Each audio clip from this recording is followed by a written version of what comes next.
Okay, greetings to you all. So today I'm going to focus on June examination grade 1225, paper 2.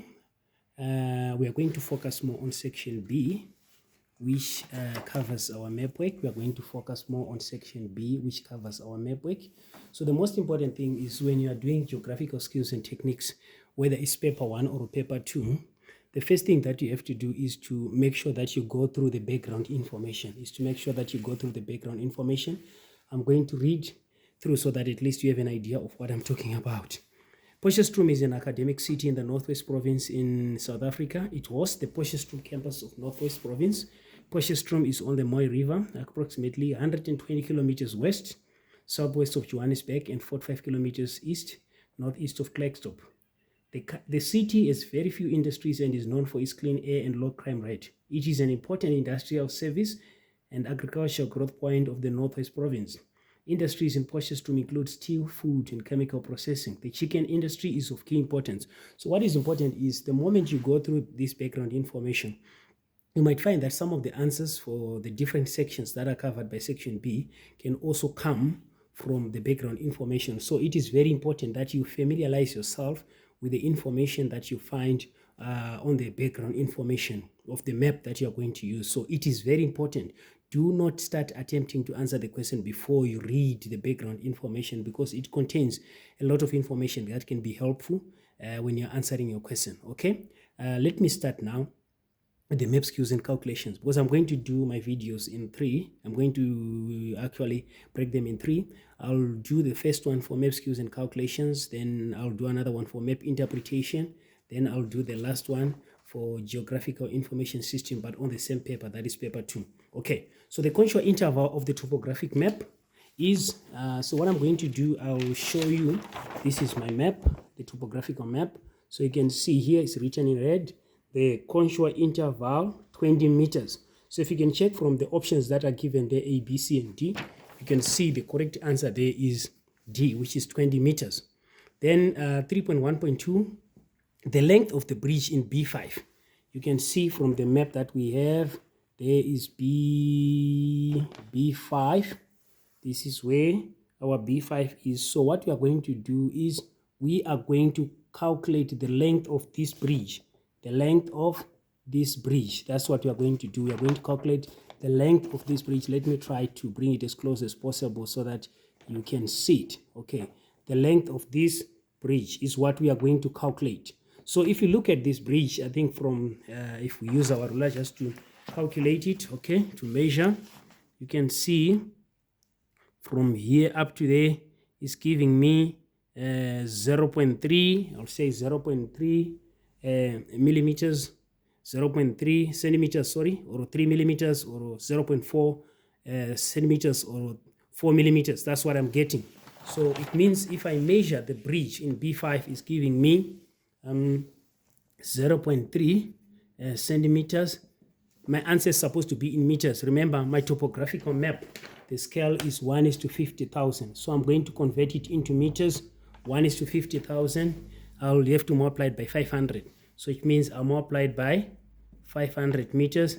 If I multiply 0.3 by 500, 0.3 multiplied by 500, what do I get? I get 150 meters. I get 150 meters, which means from the options that are given, my answer is C. But also you can find that someone can measure and also get maybe 0.4, which means I'm going to take these two, 200 meters or 150 meters as my answer. So the length of this bridge, the length of this bridge, the length of this bridge, the length of this bridge now is 0.3 or 0.4 centimeters or 4 millimeters or 3 millimeters. So I've multiplied my 0.3 centimeters multiplied by 500 meters and I got 150 meters. I've also used 0.4 centimeters multiplied by 500, I got 200. So when you look at the options that we have, you find that the only correct two answers that can be correct, it can be C or D between those two, depending with what you got. Okay. Then 3.1, the true bearing of the benchmark in block A2, the true bearing of the benchmark in block A2 to trigonometrical beacon 174F in block B1. So what you do here is you need to first check what is the benchmark A2 A2, which means this is where we have got our benchmark. This is where we have got our benchmark, you know, this height marking that is pointing with an arrow that points towards the road. That is your benchmark. Then you also have the trig beacon 174 beacon number with the height 1392.3. So what is going to happen is the first thing is you draw a perpendicular line. You draw a perpendicular line.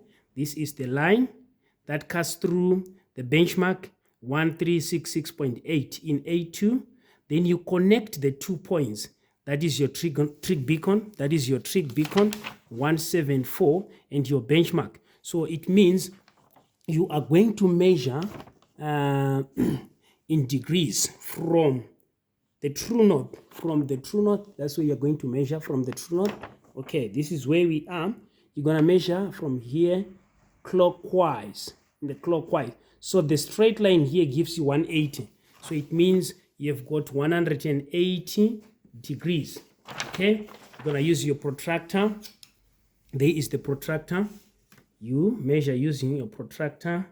You can see there I've got 180 degrees. Okay, 180 degrees, which is a straight line. That's why I've put 180 degrees here. I have measure on the other side. You can see I do the same thing. Here I've got something like 20, I would say. Something like, okay, let me see. I've got something like, I would say 25, around 25, according to where my trig beacon is. Okay, so plus 25, 180 plus 25. So I'm saying now 180 plus 25. What is the answer? I've got something like 205 degrees, which means that's my trig beacon. So what I've done is I have first identified my benchmark. This is my benchmark, 1365.8, with this arrow that is pointing towards this road. That's how you identify your benchmark. Then this is the trig beacon at F, is indicated. So the first thing, I identify my true north. I draw a straight line that passes through my benchmark. Then I connect the 2 points. That is my trig beacon and my benchmark. So it means I have to measure the angle. This is the true bearing. You do it in a clockwise direction. So the straight line here gives me 180 degrees plus the 25 that I got from here up to there. So 180 plus 25, that's how I got the 205. So I've got 205 degrees there. Then B, it reads the direction of the benchmark in block A2 to the trig beacon. Okay, so what we are going to do here is we still have the same positions or features that are given on the map. So now we are going to do our cardinal points, which means we are going to have our north here, our south there, our west there, then our east there. Let's find the direction of our trig beacon from the benchmark. Okay, this is north, south, west, east. So you find it between south and west, which is southwest. Or we can also give our answer in relation to 16 cardinal points. So F, where we have got our trigonometrical station or beacon, it becomes south-southwest. So the answer there is southwest or south-southwest. Okay. Then we move on to number 3.1.4. Calculate the area of the swimming pool at 5 on the orthophoto map. Okay, the swimming pool at 5 on the orthophoto map. Calculate the area of the swimming pool at 5 on the orthophoto map in meters. Okay, so the most important thing that you have to take note of is, yes, identify where your swimming pool is. This is the swimming pool. On 5, this is the swimming pool that we are going to calculate the area for. This is the swimming pool, okay? At 5 on the orthophoto map in meters. The other thing is we have to take note that our answer is supposed to be in meter, which means in square meters. Then the length of the pool is 1 centimeter.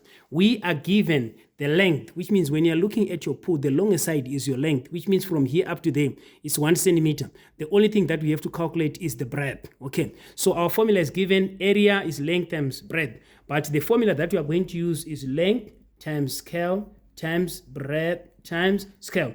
What is our length? Our length from what is given is, okay, before we calculate the length, let's try to calculate the breadth first before we calculate the length. So you can see from here it's around 0.6. So we have got our length. Is 1 centimeter. Our breadth is 0.6 centimeters. So our formula is length times scale times breadth times scale.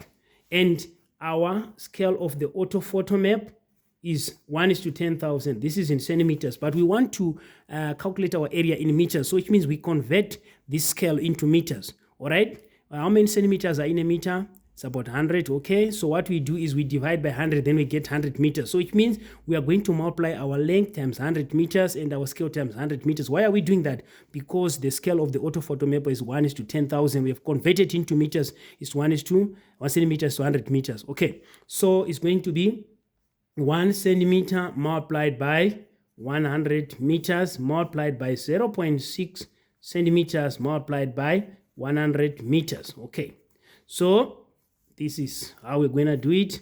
So get our calculator. 1 multiplied by 100.